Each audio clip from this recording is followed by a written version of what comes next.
എവിടേക്കാടി? പാത്രമൊക്കെ കഴുകി കഴിഞ്ഞോ? ഒരുങ്ങിക്കഴിഞ്ഞ് മുറ്റത്തേക്ക് ഇറങ്ങുന്ന വേണിയോട് പുറകിൽ നിന്ന് പ്രേമ വിളിച്ചു ചോദിച്ചു. ഇല്ലമ്മേ, ചേച്ചിയോട് പറയ്, ഞാൻ വേഗം വരാം. ചുരിദാറിന്റെ ഷോൾ നേരെയാക്കിക്കൊണ്ട് അവൾ മുറ്റത്തേക്ക് ഇറങ്ങി.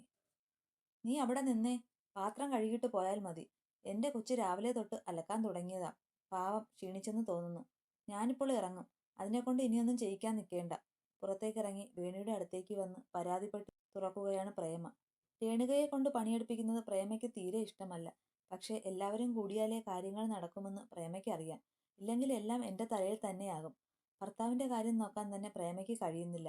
അതുകൊണ്ടാണ് അലക്കെങ്കിലും രേണുക ചെയ്യട്ടെ എന്ന് പ്രേമ കരുതിയത്. ആ, അത് കൊള്ളാം. രേണു ചേച്ചി 2 തുണിയെടുത്ത് അലക്കുമ്പോഴേക്കും അമ്മയ്ക്ക് വിഷമമാകുന്നുണ്ടല്ലേ? അതേപോലെ തന്നെയല്ലേ ലച്ചു ചേച്ചിയും? പുലരുമ്പോൾ എഴുന്നേറ്റ് ഈ വീട്ടിലെ എല്ലാ പണിയും ചെയ്തിട്ടല്ലേ ചേച്ചി ജോലിക്ക് പോകാറ്? എന്തേ, അന്നൊന്നും ഈ കരുണ ചേച്ചിയോട് കാട്ടുന്നത് ഞാൻ കണ്ടിട്ടില്ലല്ലോ. പ്രേമയുടെ സംസാരം ഇഷ്ടപ്പെടാതെ വേണി ചീറി. താനും ചേച്ചിയും കൂടി എല്ലാം ഒതുക്കുമ്പോൾ അമ്മയും മോളും ഉറങ്ങുകയാണ് ചെയ്യാറ്. ഇനി കുറച്ച് അനുഭവിക്കട്ടെ.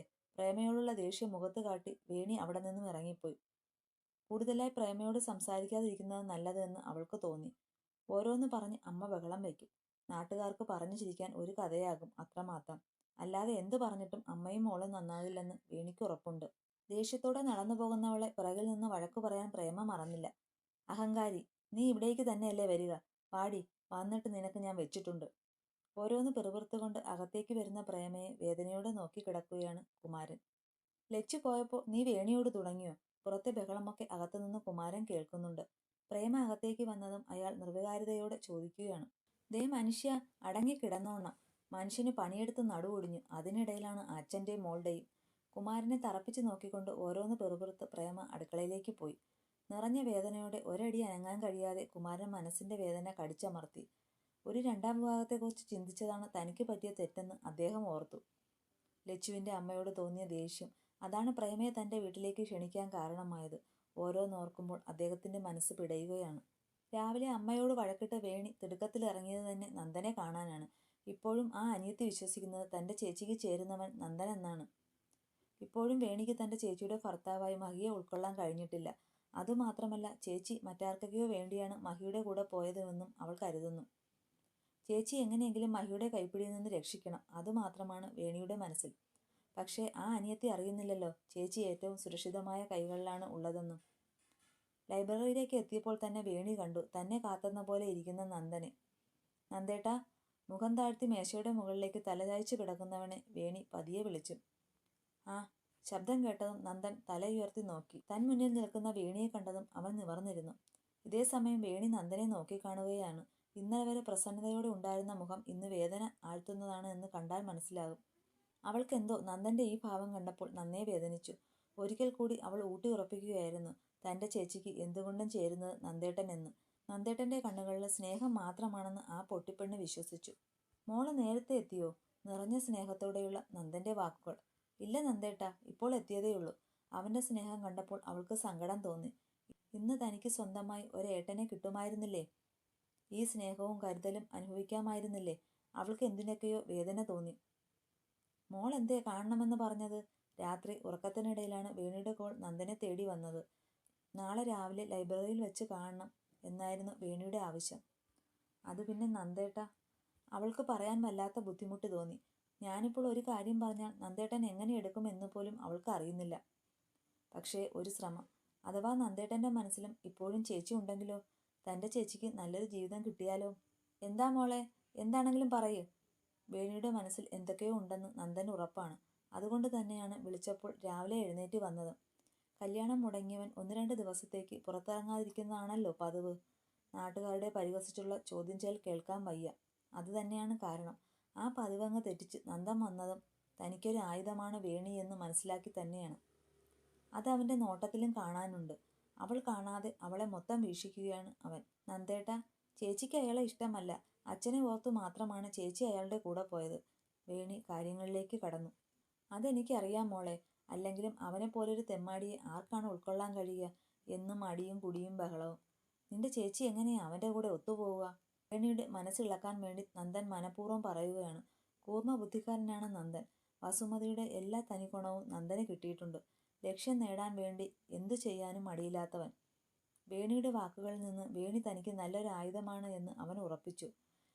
സ്ത്രീയെ തന്നിലേക്ക് എത്തിക്കുവാൻ ഇവൾ തന്നെ മതിയെന്ന് ഒരു കൗശലക്കാരനെ പോലെ അവൻ മനസ്സിൽ പുഞ്ചിരിച്ചു. തേടിയ വള്ളി കാലിൽ ചുറ്റിയതുപോലെ. അറിയാം നന്ദേട്ടാ, ചേച്ചിയെ അയാളുടെ കയ്യിൽ നിന്ന് രക്ഷിക്കണം. പാവമാ ചേച്ചി. എത്ര വേദന അനുഭവിച്ചാലും ചേച്ചി ആരോടും പറയില്ല, എന്നോട് പോലും. ഗിരിയേട്ടനോട് പറയാമെന്ന് വെച്ചാൽ ഗിരിയേട്ടൻ താൻ എന്തെങ്കിലും പറയുന്നതിന് മുമ്പേ ദേഷ്യപ്പെടുകയാണ്. ഞാൻ എൻ്റെ വേദന ആരോട് പറയാനാണ്? വീട്ടിലുള്ള അവസ്ഥയും നന്ദേട്ടനെ അറിയാവുന്നതല്ലേ? ചേച്ചി വീട്ടിൽ നിന്ന് പോയതിന് സന്തോഷിക്കുന്നവരാണ് അവിടെ ഉള്ളത്. പിന്നെ അച്ഛനോട് ഞാൻ എങ്ങനെയാ? പറഞ്ഞു തീരുമ്പോഴേക്കും വേണി കരഞ്ഞിരുന്നു.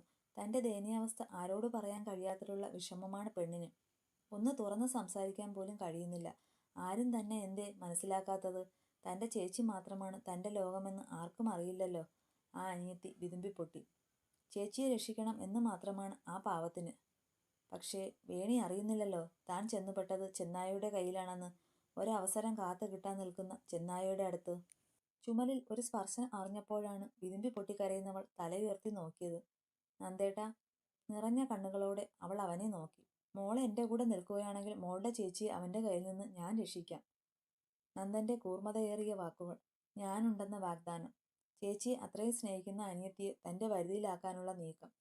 ഇതേസമയം നന്ദൻ്റെ ഉറപ്പേറിയ വാക്കുകൾ വിഷാദം നിറഞ്ഞ വേണിയുടെ മുഖത്ത് തിളക്കം നൽകി. വിതുമ്പിയിരുന്നവൾ തലയുയർത്തി അവനെ നോക്കി. കണ്ണിൽ നിന്ന് പൊടിഞ്ഞ കണ്ണുനീർ അവൾ തുടച്ചു. തൻ്റെ കൂടെ ഒരാളുണ്ടെന്ന ധൈര്യത്തിൽ അവൾ പുഞ്ചിരിച്ചു. മോളുടെ ചേച്ചിയെ എനിക്ക് ഇന്നും ഇഷ്ടമാണ്. ആ ഗുണ്ട താലികെട്ടി എന്ന് കരുതി അവളെ ഉപേക്ഷിക്കാൻ മാത്രം അത്ര ക്രൂരനല്ല ഈ മംഗലശ്ശേരി നന്ദൻ മേനോൻ. മോള് സമാധാനമായി ഇരിക്ക്. ഞാൻ എന്തെങ്കിലും ഒരു വഴി കാണട്ടെ. പക്ഷേ എങ്ങനെയുള്ള വഴിയായാലും മോൾ എൻ്റെ കൂടെ നിൽക്കണം. വേണിയെ തന്നിലേക്ക് അടുപ്പിക്കുക, അതുമാത്രമായിരുന്നു നന്ദൻ്റെ ലക്ഷ്യം. തൻ്റെ ഇനിയുള്ള നീക്കങ്ങൾക്ക് ഒരു ആയുധം തന്നെയാണ് വേണിയെന്ന് അവൻ ഉറപ്പിച്ചു. അവൾ അറിയാതെ പുച്ഛം നിറഞ്ഞ ഒരു പുഞ്ചിരി അവൾക്ക് നേരെ അവൻ എയ്തുവിട്ടു. ഇതേസമയം അവൻ്റെ മധുരമുള്ള വാക്കുകൾക്ക് മുന്നിൽ ആ പാവം പെണ്ണ് വീണുപോയിരുന്നു. തൻ്റെ ചേച്ചിക്ക് വേണ്ടി ഏതറ്റവും പോകാമെന്ന് അവൾ ഉറപ്പിച്ചു. ഞാനുണ്ടാകും. ചേച്ചിയെ അയാളിൽ നിന്ന് രക്ഷിക്കാൻ ഏത് മാർഗം തിരഞ്ഞെടുത്താലും നന്ദേട്ടൻ്റെ കൂടെ ഞാനും ഉണ്ടാകും. ഉറച്ച വാക്കോടെ വേണിയുടെ സംസാരം നന്ദന് ഏത് വഴിക്കും സ്ത്രീയെ തൻ്റെ അടുത്തേക്ക് കൊണ്ടുവരാനുള്ള ധൈര്യമായിരുന്നു. തൻ്റെ ബന്ധുക്കളുടെ മുന്നിൽ തന്നെ നാണം കെടുത്തിയ മഹിയെ തൻ്റെ കാൽച്ചുവട്ടിൽ കൊണ്ടുവരാനുള്ള വഴിയും അവൻ തേടാൻ തുടങ്ങിയിരുന്നു. അതെ, ഇന്നലെ ഇവിടേക്ക് വരുമ്പോൾ ദേഹത്തുണ്ടായിരുന്ന ഉരുപ്പടികളെല്ലാം ഒരു പാക്കറ്റിലേക്ക് ആക്കിയേക്ക്.